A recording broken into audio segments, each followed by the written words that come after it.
কুরবানি করে দিলাম, কোরআনকে জলাঞ্জলি দিলাম, ইসলামের ইতিহাস ভুলে গেলাম, ইসলামের নীতি ভুলে গেলাম, ইসলামের আইন কারণ আমাদের ব্রেনে নাই, কাজ করে না।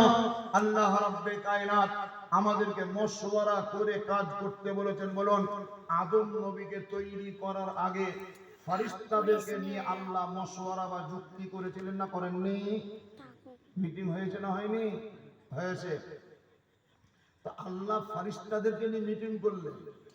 কেউ যদি নিজের পোতা বা বেটার মুসলমানই দেয়, মুসলমানই তো পাড়ায় দুটা লোক বা তিনটা লোক হয়তো 4 দিন আগে বা 5 দিন আগে কাউরির বেটার মুসলমানই হয়েছে, ওই লোকটাকে শুধু দিয়ে, হ্যাঁ হ্যাঁ তুমি যে তোমার বেটার মুসলমানি দিলে, তো কাহাকে ডেকেছিল? কি আল ছিল? কোন ওস্তাদ ছিল? ওস্তাদ, ওস্তাদ কোন ওস্তাদ ডেকেছিল? তো ওস্তাদ ডাকিয়ে নেবে, আমি ডাক্তার ডেকেছিলাম। কোন ডাক্তার? তো যাই হিয়াতনগরের বাসার ডাক্তার নাকি ডাক্তার, ওকে নিয়ে আসে। আর একটু বাড়ি চলে গেলে, তোমার কোথার মুসলমানি দিলা তো কাকে ডেকেছিল? তো যে রূপরামপুর একটা লোক, খুব ভালো ইস্পাত, ভালো পাশিয়ান, বাব্বাটাতেই মুসলমানি দেয় ওরা, ওদেরকে ডেকেছিল। আপনি দুজনের কাছ থেকে মতামত নিয়ে একজনের ভালো প্রশংসা পেলেন, যে ওকে আপনি ডাকলেন। যে কোনো জায়গায় আজকাল বর্তমানে কমিটি যারা জালসা, মিলাদ, জুলুস, মিলাদ, আপনার উরুস ইত্যাদি করে, তো খুব কম জায়গাতে মসজিদের ইমাম সাহেব, গ্রামের যে 5টা মাওলানা, তাদেরকে নিয়ে যে যুক্তি করবে, আলোচনা করবে, তাদের মতামত নিবে, মশওয়ারা নিবে, এরকম কমিটি খুব কম জায়গাতেই হয়। নিজে নিজেই মাতব্বরি করে, যাকে খুশি তাকেই দাওয়াত করে, আর আলেম ওলামাদের সঙ্গে কোনো যুক্তি মশওয়ারা হয় না। আশা করি আপনাদের এখানে এরকম হয়নি, আলোচনার ভিত্তিতে হয়েছে, তবে বেশিরভাগ জায়গায় হয়। আল্লাহ বলছেন, আল্লাহ তাআলা বলছেন, হে বান্দারা, তোমরা যে কোনো কাজ করলে যুক্তি লাও, মশওয়ারা লাও। এটাকে বাংলায় বলছে মিলেমিশে করি কাজ, হারি জিতি নাহি লাজ। 10 জন, 5 জন, 15 জন মিলে যত কাজ করবেন, ওখানে লস হলেও কোনো লজ্জা নেই, লাভ হলেও কোনো লজ্জা নেই। আর একাই একাই যখন কোনো বাহাদুরি করতে যাবে, যদি লাভ না হয়, লস হয়ে যায়, মুখ লুকাবার জায়গা পাওয়া যাবে না। এর জন্য বাবাজি, সুপরামর্শ দাতা যারা, তাদের কাছ থেকে মশওয়ারা নেওয়া উচিত, মশওয়ারা নেওয়া উচিত, মশওয়ারা নেওয়া উচিত। আমি লম্বা তাকরীর করব না।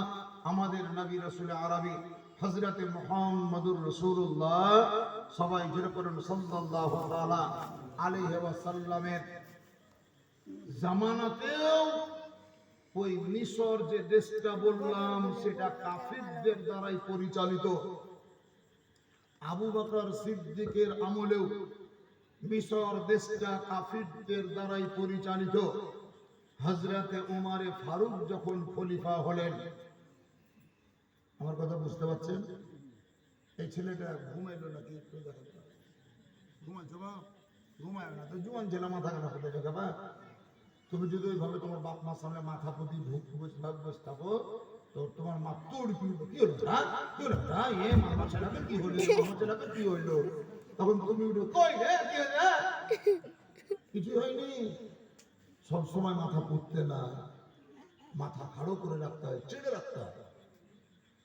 বলছিলাম মিশর দেশটা আবু বকর সিদ্দিকের পিরিয়ডেও কাফিরদের দ্বারাই পরিচালিত।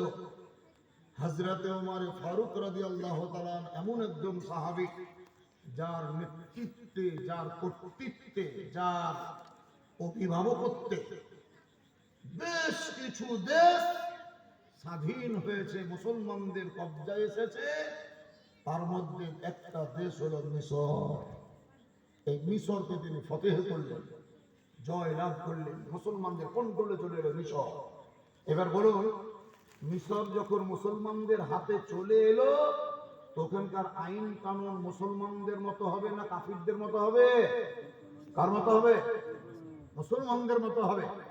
হযরত ওমর ফারুক বললেন যে আমি তো মদিনায় আছি, আর মদিনা থেকে মিশর অনেক দূর, ওই এলাকাটাকে পরিচালনা করার জন্য একটা প্রতিনিধি দরকার। যার জন্য হযরতে আমর ইবনুল আস, হযরতে আমর ইবনুল আস নামক একজন সাহাবীকে উনি দায়িত্ব দিলেন যে তুমি ওই এলাকাটা দেখিও, কোনো দুর্ঘটনা ঘটলে আমাকে খবর দিও। যা হোক বাবাজিরা, এই কথা বলেন না গো, এত উঁচা 10 খাড়ো করে আছে আমাকে দেখতে পায় না। ধ্যান দিয়ে বুঝবেন, হযরতে আমর ইবনুল আস মিশরের গভর্নর আর গোটা মুসলিম সাম্রাজ্যের অধিপতি বা খলিফা হলেন ওমর ফারুক।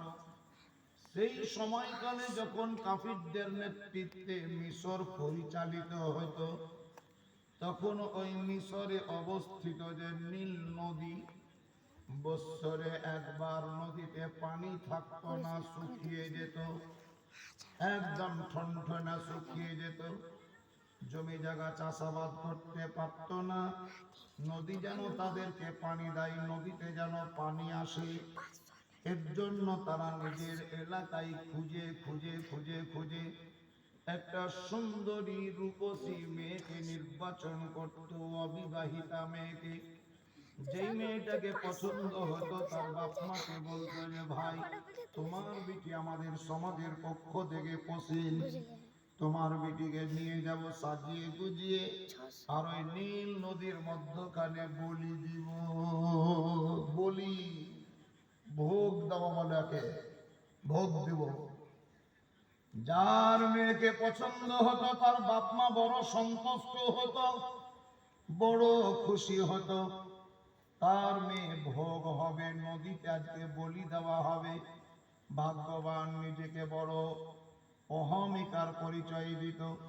এই নীতিটা তাদের সমাজে ছিল। কিন্তু মিশর দেশটা যখন মুসলমানদের হাতে চলে এলো, পূর্বের নীতি তারা ভুলে যায়নি, আর করতেও পারে না।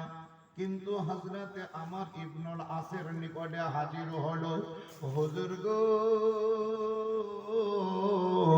ওগো আল্লাহর নবীর সাহাবী হযরতে ওমর ফারুক রাদিয়াল্লাহু তাআলা আনহের তরফ থেকে প্রতিনিধিত্ব করনেওয়ালা হযরতে আমর ইবনুল আস, আপনার নিকটে আমরা আবেদন করতে এসেছি, আপনার নিকটে আমরা দরখাস্ত করতে এসেছি, আপনার নিকটে আমরা আবেদন পেশ করার জন্য এলাম।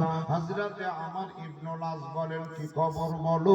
বলে, হুজুর, নীল নদীতে পানি নাই, পানিটা যেন শুকিয়ে গিয়েছে, এক ফোঁটাও পানি নাই। আপনি পানি না থাকার জন্য খবরটা দিতে এলাম। হযরতে আমর ইবনুল আস বলেন, নদীতে পানি নাই তো আমি কি করব? বলে, হুজুর, আপনাকে কিছু করতে হবে না, আমরা যেটা করতাম সেটা করার অনুমতি নেব। আমর ইবনুল আস বলছেন, কি করতা? বলে, মুসলমানদের কন্ট্রোলে দেশ যখন ছিল না, ইসলামের আইন যখন চলতো না, কোরআনের আইন যখন চলতো না, হাদিসের আইন যখন চলতো না, আমাদের মনগড়া আইন চলতো, তখনকার রীতি হলো এটাই, নীল নদীর পানি শুকিয়ে গেলে আমাদের সমাজের কোন রূপসী মেয়েকে খুঁজে বার করতাম, অবিবাহিতা মেয়েকে সাজাতাম, আর ওই নদীর গর্ভে বলি দিতাম, ভোগ দিতাম, এক কথাই তাকে কতল বা মার্ডার করে দিতাম, তারপর আমরা নদীতে পানি পেতাম। এই নিয়মটা আমাদের